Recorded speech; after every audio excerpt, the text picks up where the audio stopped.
my boy, are you busy? You don't mind me calling, do you?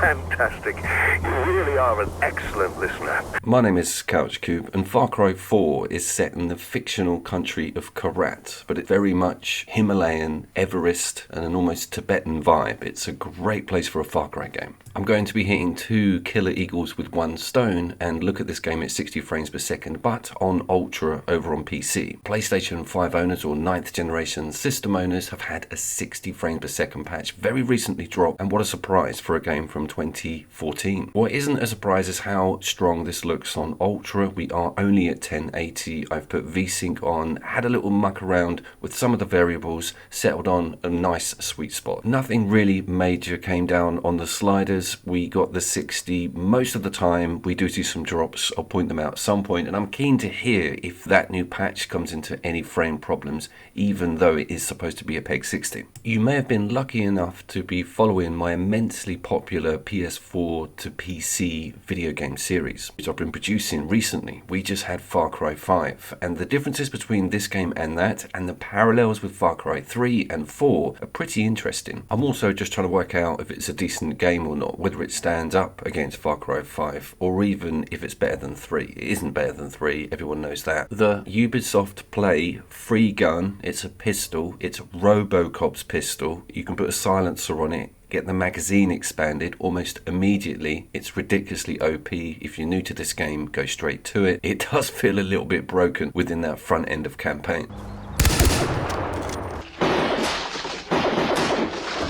That is pretty much a running theme with this playthrough on the PC after all those years of having this on the base level PS4. That was really most of my playtime was spent within that version, and that was out of the gate, nothing done to it, bare minimum. The daunting task of equaling Far Cry 3 or making a game that's better than it is not an enviable task. Very impressed with the look of this vehicular traversal. It's always been a running theme with the modern Far Cry games. It looks pretty damn cool on here, and you get quite a nice plethora of early stuff to access. There is a hovercraft, which is one of the best things in the entire series. I long for those days, but then it's too late. I tried, I really did, but this place is ruinous. Try not to let them drag you down, okay?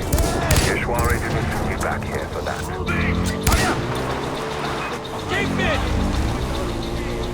One of the first things that strikes you if you're coming back off Far Cry 5 onto this is the controls for the vehicles themselves. It's not trigger to go forward, so the first thing we'll do is shoot out your car windscreen by accident. Whenever you get into a car, it is forward and back on the analog sticks, and it takes some getting used to, and I can totally understand how they switched that out. Quite a tense piece of footage here. I'm delivering a thing for someone. You have to go and collect this stuff and then get to a door which has normally got really steep hills in and around it and no grapple point. We'll get into that system in a second, but I'm doing maths in my brain now. I'm looking at that 20 seconds and I'm looking at that yellow number and I'm trying to think, have I got, can I, is there, what is the button prompt at the door? Am I actually going to make this? Side note, of course I'm going to make it. I'm Couchcube.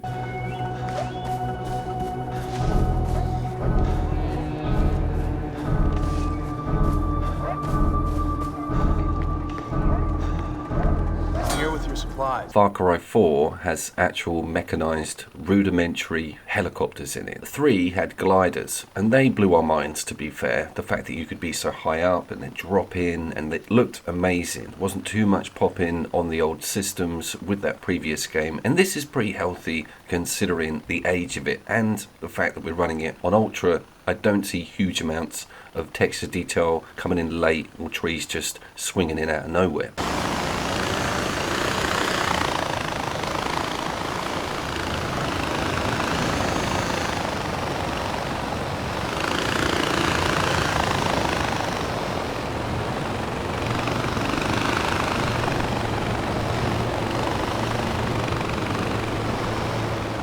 This game also features, and quite predominantly I feel, that wind mechanic on the trees, on the grass, even on the surface of the water. It really does raise the realism, and Far Cry 5, along with the aviation, took that to a whole nother level. Now let's check out some of this combat, because it does have some clunk. The step between 3 and this is not massive. It does feel a lot like 3 with the identical tagging system and the melee close quarters combat stuff. Even throwing the dagger after the takedown is still here as a perk. It's pretty cool, and it isn't that big a jump from the previous game. The detection is nice and high, it's difficult to cheese people, and you see a big rank up with enemy adversity quite early on considering.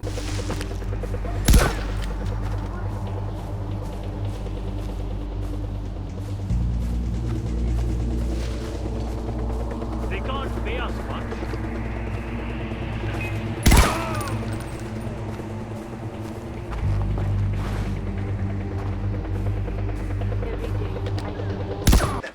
Gun. When mentioning the differences in the controls on a vehicle, it does kind of work in its favour, giving you the trigger being the fire button. That does feel a lot more natural than the R1 system that 5 has going. And I was quite impressed with the ballistics on the ground and just the sheer amount of wildlife that springs up on you. This one does suffer from the old everything happening all at once, dialogue all the time, always something to shoot, chasing you, eagles, scratching at your head, you know the deal.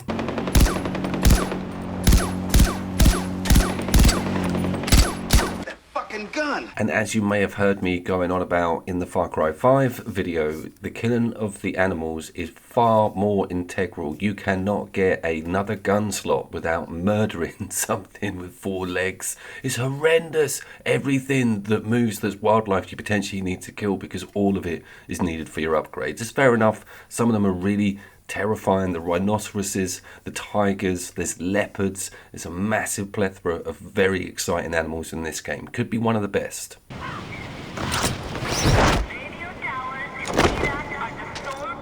You're also given the opportunity to purchase a wingsuit early doors, which is welcome because you can't die from a fall. Let's say your helicopter gets shot down, or you step off by accident one of the thousands of fatal cliff faces in the game. You just click in the stick, wings are out. It is a little bit of a chance landing correctly without half killing yourself or killing yourself full on, but it's good that it's there, and it's there early. The game also relies on quite a lot of random events. It has a karma system, so I think it spawns in situations as you're traveling around regardless of where you're going. You will be constantly inundated with people needing help, high-ranking individuals needing to be killed. They've woven that into the map system extremely well. They haven't overcooked it as badly as Far Cry 5's, but technically that is not a bad thing, having an open world map that's just full of craziness all the time that overlaps and just turns into something else. Undeniable, especially when he charged in the booth. I mean, come on, man, it's doable. I know you told you. Why not? I think we should use a new word for undesirable.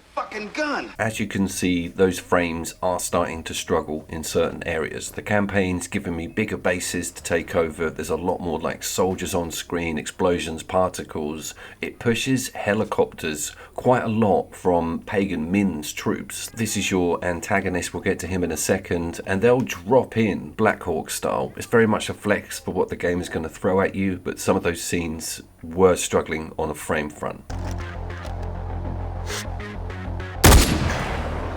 It's also much more unforgiving than Far Cry 5 or even Far Cry 3. The reinforcement mechanic is a lot stricter. What I'm talking about are the guys going for the alarm and the amount of time it takes for the reinforcements to turn up. And with a lot of Far Cry games, you're normally like, reinforcements, whatever, bring it. But no, they're actually quite formidable in this, body armored RPGs, that sort of thing. But none of that really matters because you can rodeo the elephants.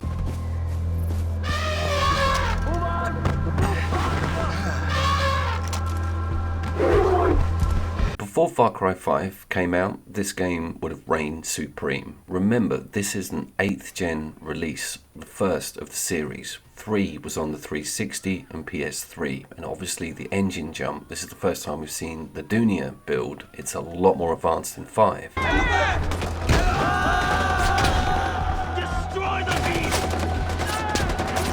Let's talk about that villain very quickly, because as far as I'm concerned, he's not in it enough. He's got an amazing appearance in the opening first chunk of the game, then you only really hear from him via the CB radio, and then he makes some in-person appearances mid to late. He is very good, the dialogue is very self-aware, the voice actor is not holding back, but it's not a vast level of unhingedness, and I would even go as far to say Joseph Seed is a slightly more darker, spookier villain. I've been thinking about my image on the world stage, and I think what I lack is a celebrity endorsement. You know, living from a Dennis Rodman type. Perhaps I could get Beckham to bring the Galaxy over for a game against my best 11. A bit cliche now, I suppose. But that brings me on to the sole reason for pushing out 4 and 5 to you guys via the channel is a reminder that 3, 4 and 5 are some of the best Far Cry games on the planet. And the new stuff, 6 and New Dawn, they just don't have this level of craziness within map, great writing on the villains, and that is perfect timing to talk about the story of 4. शेर मौत के मुंह से लौट आया मेरी जिंदगी बचाने के लिए नहीं बल्कि एक सहयोगी पाने के लिए I find it one of the more intriguing settings and backstory characters of all of the games. I love the idea of him turning up, his mystery mother, the relationship she had with the villain. It's really good, and it's one of the things that keeps me going, just to find out exactly what happens to you as a main character at the end and how it all unfolds with the mystery around who your mother is and the father to a certain extent.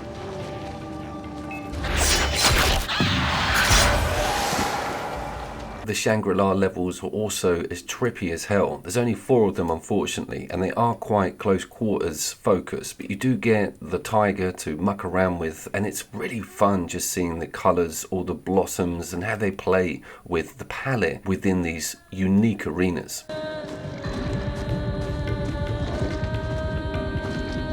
शेर ने बहुत खून खराबा देखा था वो एक दूसरी दुनिया से था एक रक्षक Far Cry 4 is available on PSN Extra currently and is also on Game Pass, so it's a perfect time to dip your toe into this absolutely insane universe. My name was of course Couch Coop, and there might be one more old school Ubi game. I got hooked on it completely by accident. I know I put a ban out on doing these types of videos again, but they're so popular that one more can't hurt. I was Couch Coop. I will see you down there. I'm engaging Tango. Hold up. They're gonna see you. Right on the cage.